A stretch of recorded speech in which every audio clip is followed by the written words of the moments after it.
here in spirit for sure.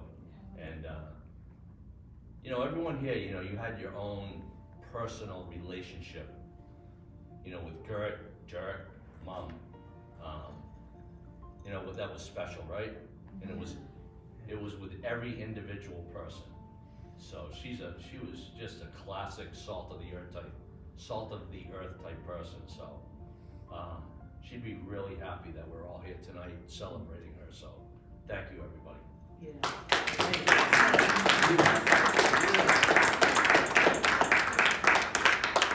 If anybody else wanted to share. Yeah, anyone that wants to say anything, please stand up and I think I got to thank Nana Gert for, I think everybody in this family has a great sense of humor. And I think that we all got that from her. She was just so funny, and she could make us laugh, and she laughed. She just loved to laugh. And you know, she loved watching Seinfeld. in The Big Bang Theory. I mean, everybody loves Seinfeld. Everybody loves Seinfeld, but Nana Gert just loved to watch and she just loved that.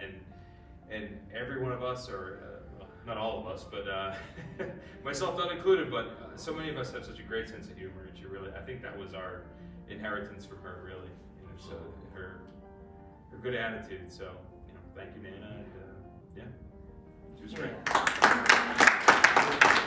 So one of my favorite things was with Betty and Gert, and we'd sit around either at Gert's house or they'd come over to our place when we lived in Dorchester, and they'd talk about growing up and their experiences with, I believe it was their father. Who drove the truck? Was it the father or the grandfather? The grandfather. The grandfather. The bricks falling off the back of the truck and Betty having to wear a hat to look like a boy to pick up the bricks to put them back on the truck in the middle of downtown Boston.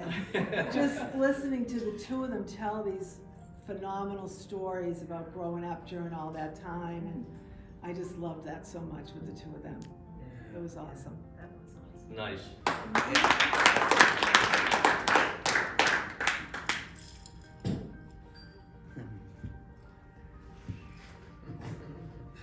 We're standing up.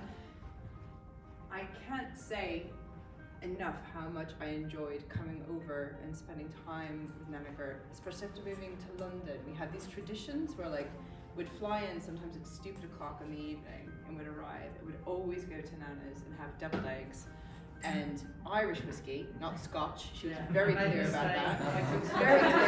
Yeah, she got in big trouble for saying Scotch once. So Really much big like trouble.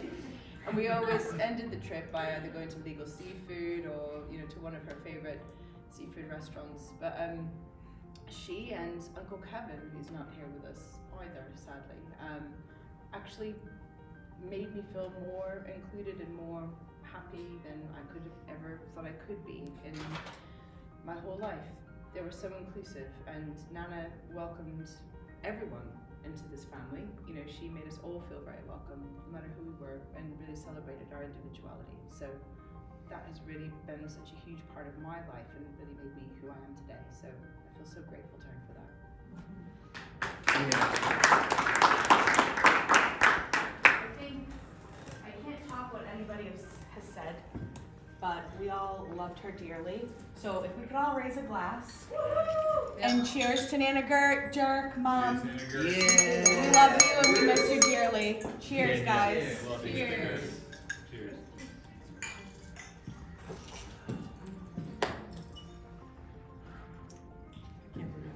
Joe. Okay. Alright. So, no, Gertie got, I was getting her name tattooed in my arm. just 2 days ago. Can't do anything better than that, can we? So what did you guys bring? I don't know. Show it up! So, I don't know. Alright. Who was the best cousin? Yeah. I don't know. Yeah, I'd like to see what you guys brought to the party.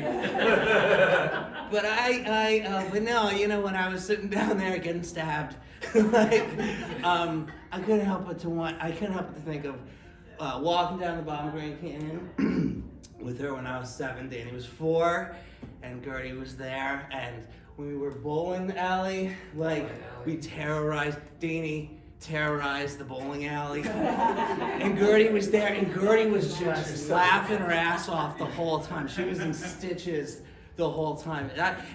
You're right, her sense of humor was just freaking awesome. And politically speaking, and like, you know, she was just cool as shit.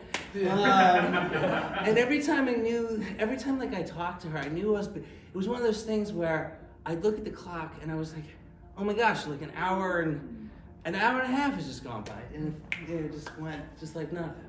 So I don't know, but we all know her, and she's so wonderful, and yeah, I'm glad I can think of her every time, you know, whatever. So all right, that's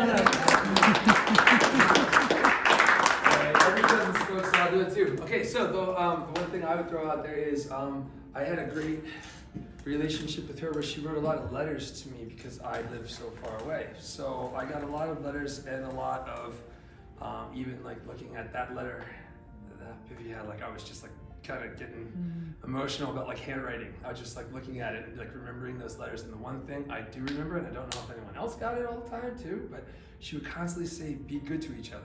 Yeah. And I loved that line. And there are times where I am not strong enough to really feel like I'm gonna be good. You know what I mean? And then I'm like, dude, remember what your grandma told you, dude. You gotta be good to each other. You know, like there's gotta be this kindness in the world. And I think that was something so remarkably awesome about her. Like what everyone's talking about, the humor, the acceptance, the inclusiveness, the kindness, the coolness, and all that kind of stuff. It really like boils down to me, at least, to being good to each other. And it was like, wow, I never really had anyone ever kind of just say it that simply. Life is really that simple. Be good to each other, right? And leave the shit behind, right? Don't hold on to it. No. That was so cool. So I really, really, really appreciate that. And hopefully I get to keep living that in mind, you know.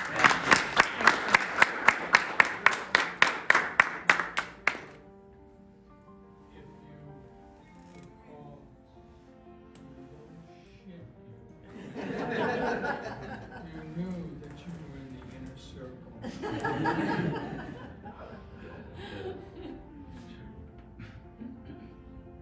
Well, sometimes there'll be variations on the theme.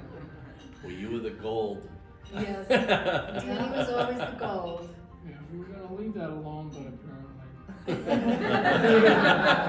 My siblings have an issue. They're just jealous.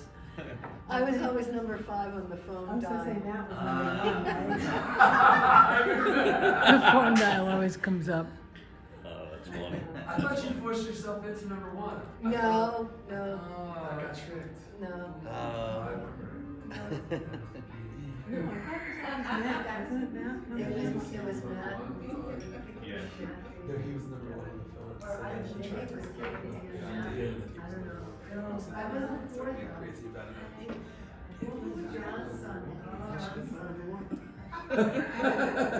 Because everyone was going crazy about it. Oh, yeah. Yeah, Joanne always brought up. Oh, I'm sorry, Annie. Go. That's okay, Matt. You. I just want to say, when we started the Friday Night Girls, how much fun that was, and how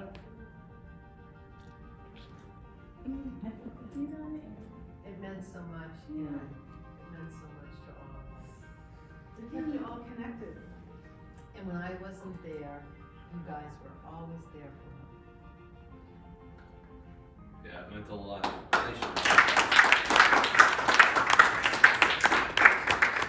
No, I was gonna say, Joanne always brought up that your mother, like if we just stopped by randomly, she would pull crap out of the refrigerator and you're like, did I just have a gourmet meal? How did you do this? Right? Yeah. Oh, I have a little leftover spinach with the cheese sauce. The next thing you know, you're eating and you're like, this is unbelievable. Yeah. And she always did that. When we used to go camping years ago, she would make the hash patties. So she'd take corned beef and onions and potatoes, grind it all up, make them in like a hamburger patty size. With her little spatula. Yeah. Joanne used to give her a lot of crap about all her little utensils. That doesn't sound, She'd that make a doesn't little sound tiny like cup her. like this. The spatula was like that wide. So, yeah, there's so many stories. And we you had know, the year that we were camping and making all that stuff, and I believe it was Mike's dog that got in the cooler and Yeah. ate all the meat. You guys remember there? that, Vic? We were down at Wampatuck. We were down at Wampatuck State And Park, it was one and the of your dogs raided our dogs. cooler, They and ate they all couldn't the even meat. move the next day. It was like, we She couldn't woke me figure- up in the middle of the night, and then in the morning again, and she goes, we have to go to the store today. And I go, why? She goes, I told you this at 3 in the morning. The dogs ate all the food. They were like, and They Mike, couldn't, they were like so lethargic the next day, they Mike, couldn't Mike's move. like, They ate like that 7 explains it. Look pounds at them, of they can't tips move. and They had burgers. eaten everything, steak, everything. And I'm like, how did they even get in there? And Mike was like, oh, Yeah, okay. I forget what dogs it was that you had, but this was a long. Could have been any of them. Before we had kids, so I wanna say it was like 35 years ago. I would say it was Fluffy. Fluffy used to sneak out on Fluffy. Mondays. And it was Fluffy trash was- day. Fluffy was One big. day, here he comes down Wendell Street with a turkey cactus on his head. He just looked like his head was been shaved, Cactus. de-skinned. I didn't know what it was, it's just all bones on his head. So we're gonna just start with our dinner. So, I can't Thank thank you, you enough. Awesome, for- thank you. Thank you.